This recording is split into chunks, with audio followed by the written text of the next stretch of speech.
નમસ્કાર, જય હિન્દ, જય જય ગરવી ગુજરાત. મિત્રો, આજે આપની સાથે ફેસબુક લાઈવ થવાનું નક્કી કર્યું છે. આપ સૌ બધા મિત્રો અત્યારે જોડાઈ રહ્યા હશો.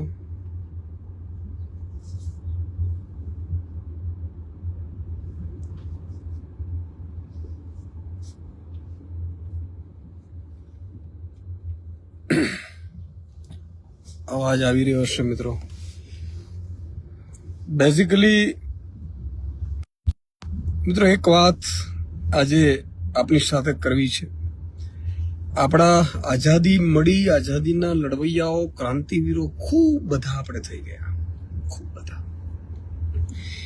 એના પછી જ્યારે અંગ્રેજોએ બધી ભાગલા પાડોની નીતિ કરી ત્યારે પણ ખૂબ બધી મસલતો આપણા સરદાર વલ્લભભાઈ પટેલ હોય, મહાત્મા ગાંધી હોય, સુભાષચંદ્ર બોઝ હોય, ઇવન ભગતસિંહ જેવા, ભગતસિંહ સુખદેવ રાજ્યગુરુએ તો બલિદાન આપવા પણ પડ્યા.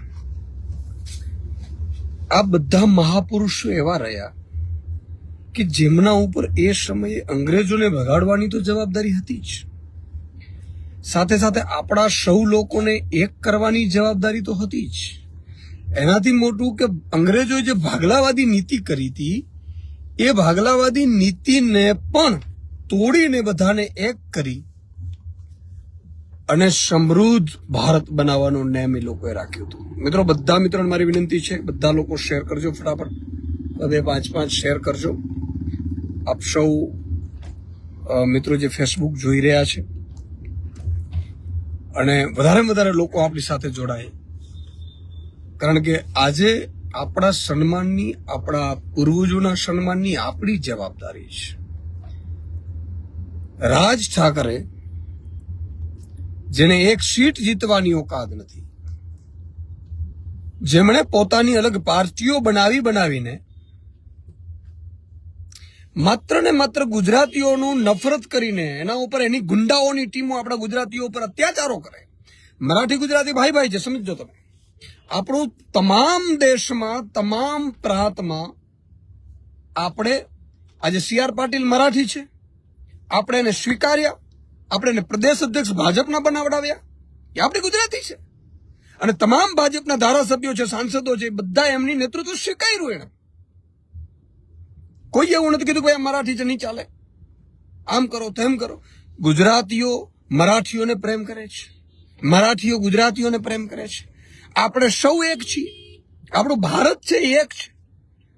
પણ કેટલાક નઠારાઓ જો એની જાતને એમ સમજતા હોય કે એની એક સીટ જીતવાની ઓકાત ન હોય, એ લોકો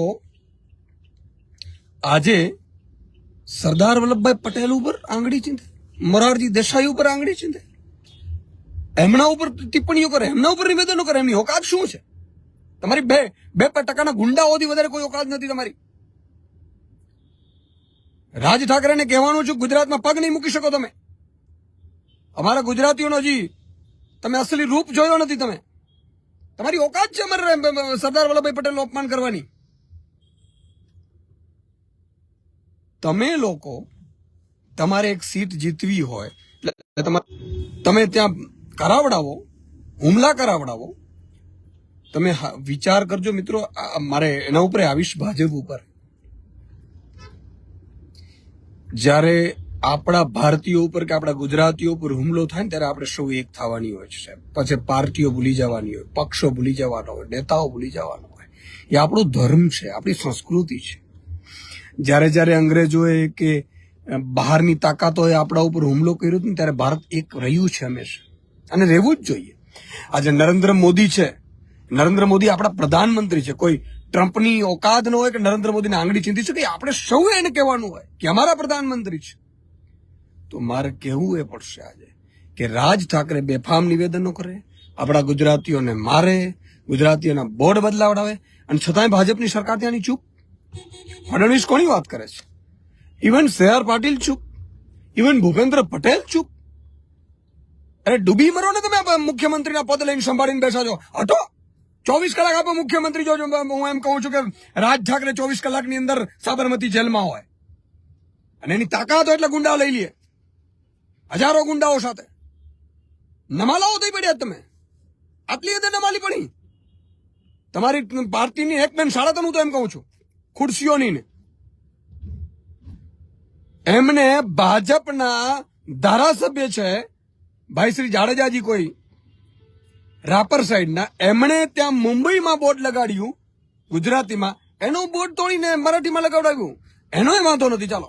પણ તમે આટલી હદે ગુજરાતીઓને નફરત કરો અને ભાજપના ધારાસભ્ય બોલી ન શકે, કે ભાજપના સાંસદ સભ્ય ન બોલી શકે, કે ભાજપના પ્રદેશ અધ્યક્ષ ન બોલી શકે, કે ભાજપના મુખ્યમંત્રી પ્રધાનમંત્રી ન બોલી શકે, તો ધૂળ પીવા બેઠા છો તમે. ધિકાર છે તમારી આ સરકારો ઉપર. આજે મારું લોહી એટલું ઉકળે છે સરદાર વલ્લભભાઈ પટેલને જેમ તેમ અપમાન કરે. અને ઘણા મેં જોતા તો ભાજપના નેતાઓ બધા ચૂપ છે, બધા નેતાઓ ચૂપ. શું પાર્ટીનો આદેશ છે ભાઈ કે સરદાર પટેલનું અપમાન કરો તમે? સરદાર પટેલ અમારો પ્રાણ સમાન હતા, છે ને રહેશે. સરદાર પટેલ માત્ર ગુજરાતના નથી, માત્ર કોઈ એક સમાજમાંથી નથી આવતા. સરદાર વલ્લભભાઈ પટેલે જે નિર્ણયો કર્યા, સરદાર વલ્લભભાઈ પટેલે જે 562 રજવાડા એક કર્યા, એ સરદાર પટેલની કુનેહ નીતિ હતી, દેશ પ્રેમ હતો. અને તમે સરદાર વલ્લભભાઈ પટેલનું અપમાન થાય, મોરારજી દેસાઈનું આપણું અપમાન થાય, એમની ઉપર અત્યારે મોટા આરોપો મૂકવામાં આવે અને આપણે ચૂપ બેઠા છીએ. અને એ કોનાથી? કોઈ લંગુટિયાઓથી. એને 24 કલાકની અંદર ઉપાડીને એકવાર નાખી દેવું પડે સાબરમતીમાં, અને જેટલા લોકો હોય એને નાખી દેવા પડે. આ સ્થિતિ હોવી જોઈએ આપણી. મુખ્યમંત્રી ચૂપ, પ્રદેશ અધ્યક્ષ ચૂપ, મંત્રીઓ ચૂપ, સાંસદો ચૂપ, ઇવન ધારાસભ્યનું બોર્ડ. આ બિચારા ભાઈએ ખૂબ સારું કે ત્યાં ભાઈ કચ્છી માડું વસતા હોય મુંબઈમાં, તો એમના માટે કાર્યાલય ખોલીને કંઈ ચાલુ કર્યું છે. મેં છાપામાં વાંચ્યું છે, મને ખબર નથી, જાડેજાજીનું. અને એનો તમે તોડી નાખો ગુજરાતીઓનો નામ નંબર. આનાથી નમાલાપણું દેખાઈ આવે આપણું.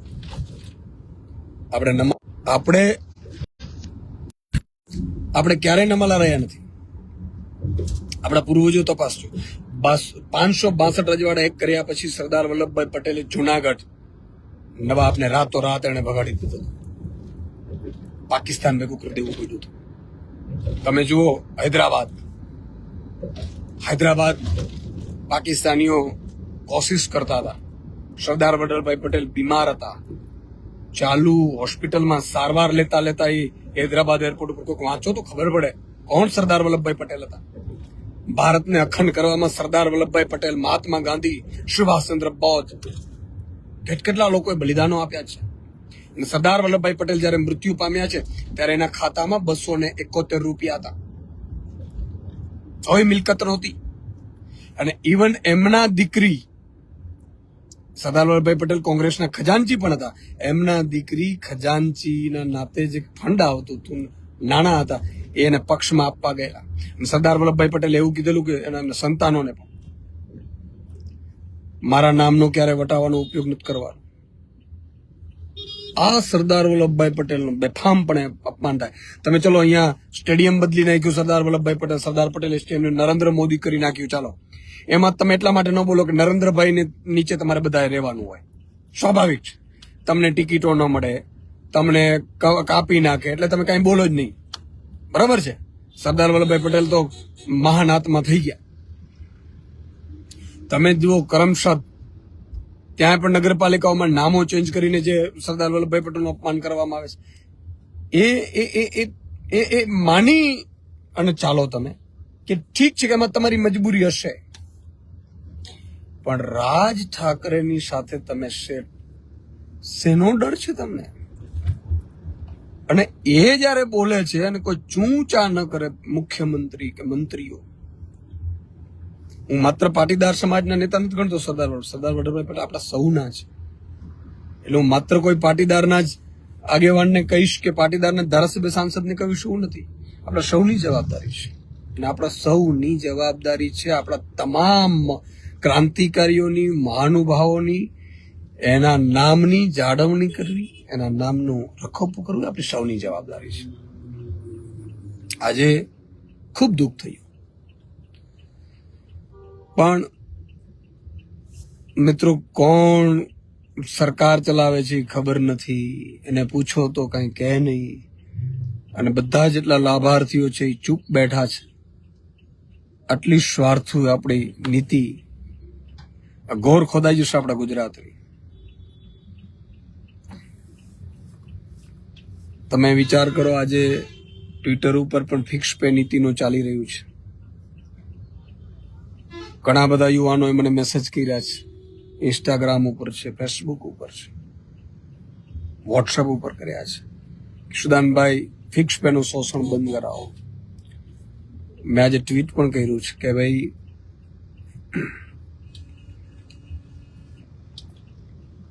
ફિક્સ પે મહેનત યુવાનો કરે, પરીક્ષાઓ પાસ યુવાનો કરે, રાત દિવસ એક કરીને, અને પગાર ફૂલ નેતાઓ લે, મંત્રીઓ લે, 8 પાસ લે, 9 પાસ લે, 10 પાસ લે. યુવાનોને પણ મારે કેવું છે કે છોડો ફિક્સ પે, આવો ફૂલ પેમાં. તાલુકા, જિલ્લાની કે ધારાસભ્યની ચૂંટણી લડો, ગુજરાતનું નેતૃત્વ તમે સ્વીકારો. હવે આવા આપણા મહાનુભાવોના અપમાન થતા હોય, ગુજરાત સરકાર ચૂપ હોય, ત્યાંની મહારાષ્ટ્રમાં ભાજપની સરકાર છે ઈ ચૂપ હોય. કેટલી હદે નમાલાઓ આ ધરતી ઉપર પેદા થયા છે.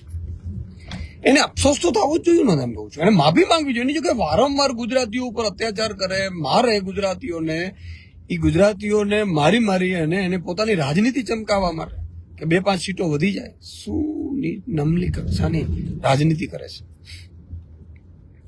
પણ કોઈ યુવાનોએ ભાજપ પાસેથી અપેક્ષા રાખવાની જરૂર નથી ફિક્સ પેની. ક્યારેય જિંદગીમાં એ ફિક્સ પે નાબૂદ નહીં કરે. શું કામ? એમને મત મળે છે. અને તમે જુઓ કેવા નેતાઓ અત્યારે રાજ કરે છે, મંત્રીઓ, મુખ્યમંત્રીઓ. તમે જુઓ કોઈને કઈ પડી નથી, ગુજરાતનું વિઝનની ખબર જ નથી. કોઈ અધિકારી બેસાડી દીધા છે, દિલ્હીથી ચાલે છે આખું રાજ્ય. ભયો બ્રિજ તૂટે, લોકો મરી જાય, 2 લાખ 4 લાખની સહાય આપી દે, ભયો. આજે કોઈ નિવેદન નથી મુખ્યમંત્રી કે સી આર પાટીલ. અને હડક પદુડા થઈને તમે એની સભાઓમાં જાઓ છો, એની રેલીઓમાં જાઓ છો, અને નારા લગાડો છો. તો લગાડો નારાઓ. નમાલાઓના જ્યાં સુધી તમે નમાલો માણસ જ્યાં સુધી સ્ટેજ ઉપર હશે એને તમે નેતા બનાવશો, આવું જ થવાનું છે.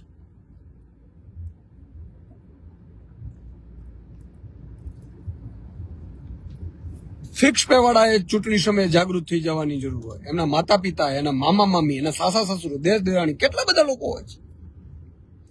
પણ ક્યાં ખાટલે મોટી ખોટ એ ભાજપનો, પાછો જિલ્લા પંચાયતનો સભ્ય હોય એનો મામો તો. અને આપણે કઈ વાત સાચી, બિચારા અમારા દીકરાઓનું શોષણ તો થાય છે, પણ કરીએ હું એટલે કોણ કરે? અહીંયા પાકિસ્તાન વાળા કરવા આવશે. આપણા ગુજરાતીઓનું ભાવિ, યુવાનોનું ભાવિ પાકિસ્તાન વાળા નક્કી કરશે, ટ્રમ્પ નક્કી કરશે. જાગો, તમારી આત્માને જગાડો. આજે અમારા ગોપાલભાઈ છે ફિક્સ પે માંથી ફૂલ પે માં આવી ગયા, ધારાસભ્ય બન્યા છે. બનો તમે ધારાસભ્ય, બનો મંત્રીઓ, ગુજરાત ચલાવો તમે. સાહેબ કેટલી જિંદગી જીવ્યા એ મહત્વનો નથી, કેવી જીવ્યા એ મહત્વનો છે. ખુલ્લી છાતીએ લડવું જોઈએ પ્રજા માટે, જનતા માટે. જ્ઞાતિ, જાતિ, ધર્મથી ઉપર રહીને કામની રાજનીતિથી આગળ વધવું જોઈએ. અને આ સ્થિતિ રાખજો. ઘણા બિચારા પોતાના દીકરાનું એડમિશન ન લાવડી શકે, પણ ટ્વિટર 2 રૂપિયામાં ટ્વીટર બિચારા ભાજપના કામ કરતા હોય. મને તો હસવું આવે બિચારા ઉપર. 2 રૂપિયામાં લોકોની કેવી બિચારાની મજબૂરી હશે કે આત્માને વેચીને પણ ટ્વીટ કરવા પડતા હોય છે. ઈશુદાનભાઈ ઇમ્પોર્ટન્ટ નથી, ગોપાલભાઈ ઇમ્પોર્ટન્ટ નથી, અમારા નેતાઓ ઇમ્પોર્ટન્ટ નથી. ઇમ્પોર્ટન્ટ છે આપણું બંધારણ, ઇમ્પોર્ટન્ટ છે આપણું ભાવિ, યુવાનોનું ભાવિ, ઉમેદવારોનો ભાવિ. ઇમ્પોર્ટન્ટ છે આ ગુજરાત રાજ્ય સમૃદ્ધ બને. મહત્વનું છે આપણા ખેડૂતો સમૃદ્ધ બને, આપણા બેરોજગાર યુવાનોને નોકરીઓ મળે, ખાનગી કંપનીઓમાં પણ 80% કાયમી નોકરીઓ મળે. ઇમ્પોર્ટન્ટ ઈ છે, મહત્વનું ઈ છે. 2-5 પૈસા કદાચ ભાજપ વાળા તમને આપતા હશે, એકાદ કોન્ટ્રાક્ટ આપતા હશે તમને, અને તમે હાલી નીકળતા હશો ભાજપાના કારણે. ઈ જ અંગ્રેજો આપણામાં કરતા હતા. આપણા 5 વ્યક્તિઓને પોલીસ મિત્ર બનાવી દેતા હતા અંગ્રેજો, અને પછી અત્યાચારો કરતા હતા. તમે વિચાર કરજો. એનો એક દાખલો આપું તમને. મુરુબા માણેક કરીને ઓખામાં, મુરુબા વંકડા નાચડિયા હથિયાર. એ મુરુબા અંગ્રેજની દમન નીતિના કારણે એ બારવટે ચડ્યા હતા. એમના જ સંબંધી દેવાભા માણેકને એમણે ફોજદાર બનાવી દીધેલા અંગ્રેજોએ, કે ભાઈ તું માર. મુડુભાઈ ઉપર દેવાભાઈ મારે તોય મરે તો આપણો ભારતીય મળે, મુરુભાઈ દેવાભાઈને મારે તો પણ ભારતીય મરે. આ તો છેલ્લે ભલું થજો કે દેવાભાઈની આત્મા જાગી અને છેલ્લે પછી મુડુભાઈ જોડે, મુરુભા વંકડા જોડે સાથે રહ્યા. મુડું મૂછે હાથ, બીજો તલવાર પર હોત તો ત્રીજો હાથ, તોય નર અંગ્રેજ તને નમતની. અમરેલીની કોર્ટમાં મુરુ માણેકે કીધેલું આ અંગ્રેજને વાક્ય છે. અંગ્રેજો એવું કીધું કે માફી માંગી લે. શેની માફી માંગુ? કે મારો મસ્તક દ્વારકાધીશને નમે છે. આવા લોકો હતા આપણા પૂર્વજો.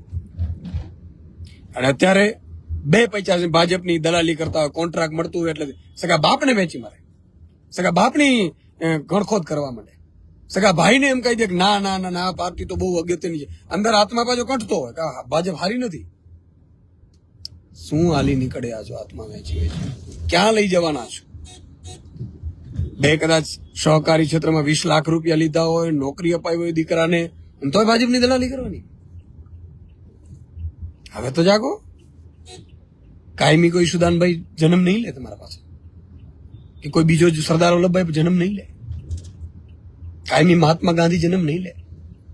તમારી લડાઈ તમારે પોતે લડવી પડશે. અમને તો રાજનીતિમાં મજબૂરી છીએ અને દેખાડી દીધું. તમે રાજનીતિમાં જુઓ, તમે આટલા બધા ધુરંધરો કહેવાતા હતા. કોઈ એમ કહેતો હતો કે હું તો 50 વર્ષથી રાજનીતિમાં છું, કોઈ એમ કે હું 60 વર્ષથી રાજનીતિમાં છું. અમે તો નવા આવ્યા છે 1 વર્ષથી. 1 વર્ષથી આવેલા રાજનીતિમાં વિસાવદરમાં તમે જુઓ, નવયુવાનોએ શું કરી બતાવ્યું. ગુજરાતની જનતા જો ઈચ્છે, નવયુવાનો ઈચ્છે અને ક્યાંય સેટિંગ ન કરે નવયુવાનો. કોંગ્રેસના મોટા મોટા નેતાઓ પોતાને જાતને સમજતા હતા. ભાજપના એમ કહેતા હતા કે 182 આવે અમારી, આમ થાય ને ચાણક્ય નીતિ દોડતા કરી દીધા બધાને. અમારે તો સાવ સામાન્ય માણસો છીએ સાહેબ, સાવ સામાન્ય પરિવારમાંથી આવેલા છીએ. કોઈ અમારા એવા નથી. તમે જુઓ, રાજુ કરપડા હોય, અમારા સાગરભાઈ હોય, ગોપાલભાઈ હોય, મનોજભાઈ હોય, પ્રવીણ રામ હોય, ચેતરભાઈ હોય, સામાન્ય પરિવારમાંથી આવનારા વ્યક્તિઓ ભાજપની આખી ધરા હલાવી દીધી, ખુરશીઓ હલાવી દીધી. કારણ કે તમારામાં જૂનું ન હોવું જોઈએ લડવાનું. તમે ડર ન રાખો. તમારામાં તાકાત હોવી જોઈએ, સામે અમારે ગોળી આવશે તો ખાઈ લેશું. તમારામાં નીતિ હોવી જોઈએ, નિષ્ઠા હોવી જોઈએ, તો ભગવાન મદદ કરતો હોય છે. હજી સુદાન ગઢવી બધા એમ કે છે કે સુદાનભાઈ તમે બધાને ભાજપ કોંગ્રેસને પાણીપાત. ભાઈ સુદાનભાઈ કાંઈ નથી. અમારી નિયત સારી હતી ને, નિષ્ઠા સારી હતી ને, આમ આદમીના એક કાર્યકર્તાની, એટલે ભગવાને મદદ કરી છે. અમે કોઈએ કઈ મહેનત એટલી નથી કરી. ઈશ્વરે કરાવડાવી છે, ભગવાને કરાવડાવી છે. અને દરેક જગ્યાએ નિષ્ઠા સારી રાખો, નિયત સારી રાખો, ઈશ્વર ઉપર વિશ્વાસ રાખો, માતાજી ઉપર વિશ્વાસ રાખો. તમે જુઓ, સેંકડો લોકો અત્યારે ઘરે ઘરે જાગૃત થઈ રહ્યા છે. એટલા માટે થઈ રહ્યા છે કે અમારામાં અમે કઈ મેળવવા માટે નથી. ઘણા લોકો એમ કહે સુદાનભાઈ તમારા ધારાસભ્ય બનવું. અમે ભાઈ બધા ધારાસભ્યમાં હારી ગયા છીએ, તોય લડીએ છીએ તમારા માટે. અને એ જ ધારાસભ્યમાં હાર્યા પછી અમે ધીરજ રાખી, નિષ્ઠાથી ઈશ્વર ઉપર વિશ્વાસ રાખ્યો, ગુજરાતની જનતા ઉપર વિશ્વાસ રાખ્યું, અને વિસાવદરની પેટા ચૂંટણી આવીને ગોપાલભાઈને ઉભા રહી જીતી ગયા. અત્યારે 1 ગોપાલ અંદર વયા ગયા છે. હવે 150 ગોપાલ અંદર જવાનું બાકી છે.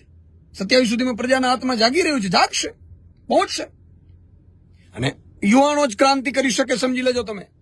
અમે બધા 40-42 વર્ષ વાળા છીએ. કોઈ 80 વાળો નથી, કોઈ 75 વર્ષ. 75 વર્ષ અમે રાજનીતિમાં રહેવાના નથી. યાદ રાખજો, યુવાનોને તક આપશું નહીં, અને આપણે જ આપણો જો કાયમી બેઠા રહેશું તો ક્યારેય કોઈ દિવસ ભલું નથી થવાનું કોઈનું. ભાજપ વાળા 85 વર્ષ હોય ને 75 થાય ને તો હજી અમને એક મોકો આપો ને, હજી એક મોકો આપો ને. એના દલાલો પાસે ને, એના ચમચાઓ પાસે ને, ગટ્ટાઓ પાસે ને, ઈ એમ કે અમારા આ નેતા ઓલા ભાઈ હવે શું હવે માળા કરો ને ભગવાનને પ્રાર્થના કરવાની 75 વર્ષે 65 વર્ષે અલી નીકળ્યા છો 65 વર્ષે સરકારી કચેરીઓમાંથી 60 વર્ષે રિટાયર થઈ જાય છે. એ રિટાયર શું કામ થતા હશે? એમને નિયમ નથી બન્યો. ઈ કામ કરવાને સક્ષમ નથી રહેતા. એટલે આજે હું જ છું 42 વર્ષનો છું. હું 62 વર્ષે કામ નહીં કરી શકું. અત્યારે દોડું છું એટલું નહીં દોડી શકું. તો નવયુવાનો છે ને ફિક્સ પેમાં મૂકે, એનું શોષણ કરે, બીજાને પેપર ફોડીને હેરાન કરે, અને પોતે 65-70 વર્ષે મુખ્યમંત્રી પ્રદેશ અધ્યક્ષ ફરતા હોય. અરે ભગવાનને આપણે 4 વ્યવસ્થાઓ હતી: બાલ્યાવસ્થા, યુવા વ્યવસ્થા, વાનપ્રસ્થાસન. તમારે હવે ઈશ્વરની મારા કરવાની હોય, અને એવું તમારા દીકરાઓને લગાડી દો ને, કાંઈ વાંધો નહીં, હાલો. અને ઈ કહેતા હતા કે 1 સીટ ઓછી ન આવવા દઈએ ને, 1 સીટ ન આવે ને, આમ થાય ને. કાઢી લીધી ને વિસાવદર, પણ પ્રજાએ કાઢી, ભગવાને કાઢી છે. અમે નિમિત્ત બન્યા છીએ, અને હજી પણ કહું છું, અમને ઈશ્વરને નિમિત્ત બનાવવાનો છે. બધા ભાજપને કાઢવા માટે અમે બધા નવયુવાનો છે, નિમિત્ત બનવાના છીએ 2027માં. પણ હજી યુવાનોને કહું છું, તાલુકા જિલ્લા પંચાયતની ચૂંટણી આવે છે, તૈયાર થઈ જાઓ. તમે લડો ને, તમે જીતો. તમે ભાજપના ને કહેવાતી કોંગ્રેસના ને હરાવો. કોંગ્રેસ પણ હાલી નીકળી હતી ગાડે ભાજપના કહેવાતી. વિસાવદરમાં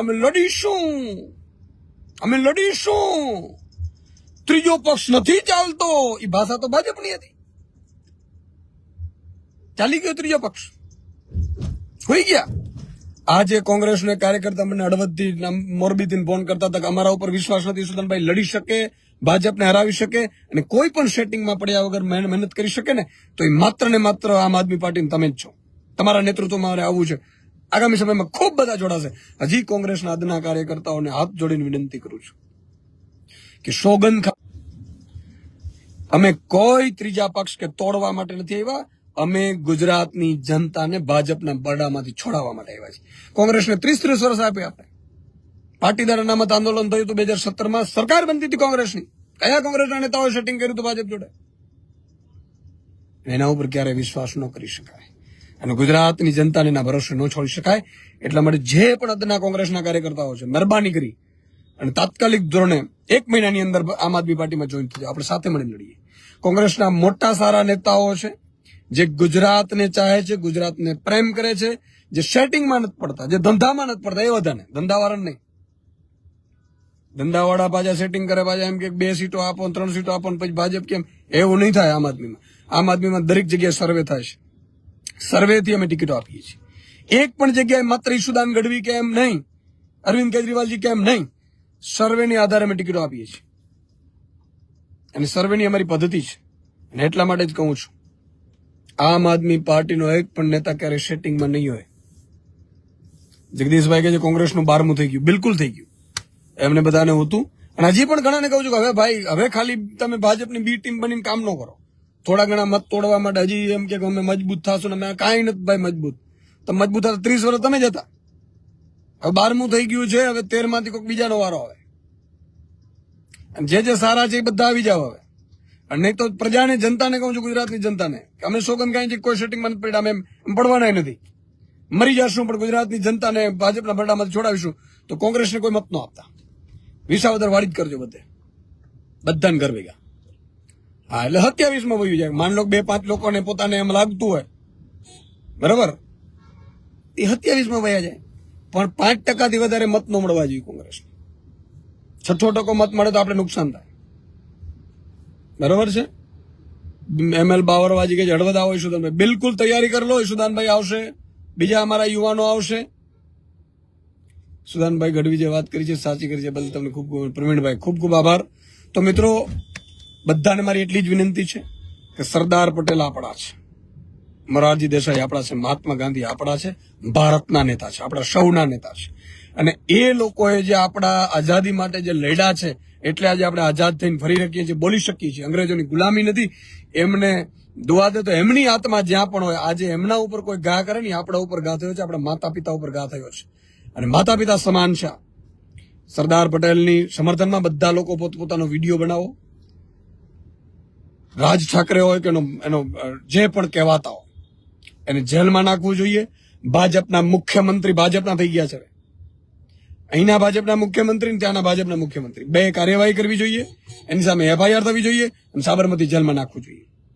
એકવાર સાબરમતી જેલમાં નાખો, બીજી વાર ચૂંચા નહીં કરે. કઈ મોટી તોપ છે. તો બધા લોકો વિડીયો બનાવવા મારી વિનંતી છે. બીજું કે તાલુકા જિલ્લા પંચાયતની ચૂંટણી જે લડવા માંગતા હોય યુવાનો, પોતે જે તૈયારીઓ કરે છે તલાટીના, પોલીસની, PSIની, આવો ફિક્સ પે છોડો, ફૂલ પે માં આવો. ઈસુદાનભાઈ જેવા ગુજરાતના એક સામાન્ય પરિવારમાંથી, ખેડૂત પરિવારમાંથી, પછાત વર્ગમાંથી આવતા યુવાનને ઈશ્વરે અહીંયા પહોંચાડ્યું છે. અને અરવિંદજીની આગેવાનીમાં આજે હું પ્રદેશ અધ્યક્ષ છું. હું તમને બધાને આગળ કરીશ. હું તમને ખાતરી આપું છું. મારો જીવન એવું છે મિત્રો કે નવયુવાનો સત્તા કરો. અમે જીતીએ કે અમે બનીએ કે અમે બનવા માટે નથી આવ્યા. અમે કાંઈ નથી જોતું. અમારે ઈશુદાનભાઈ તમને બધાને લડાવડાવી અને ઈશુદાનભાઈ તમને વિધાનસભામાં મોકલશે, તાલુકામાં પંચાયતમાં મોકલશે, જિલ્લા પંચાયતમાં મોકલશે, નગરપાલિકા મહાનગરપાલિકા મોકલશે. એની હું ખાતરી આપું છું. બધા લોકો મજબૂતાઈથી તૈયાર થઈ જાઓ. જે લોકો લડવા ન માંગતા હોય એ પણ ગુજરાતની જનતા માટે આમ આદમી પાર્ટી જ્યાં પણ જે જિલ્લામાં કામ કરી રહી છે એને મદદ કરો. આટલી મારી વિનંતી છે. જય હિન્દ, જય ભારત, જય સરદાર.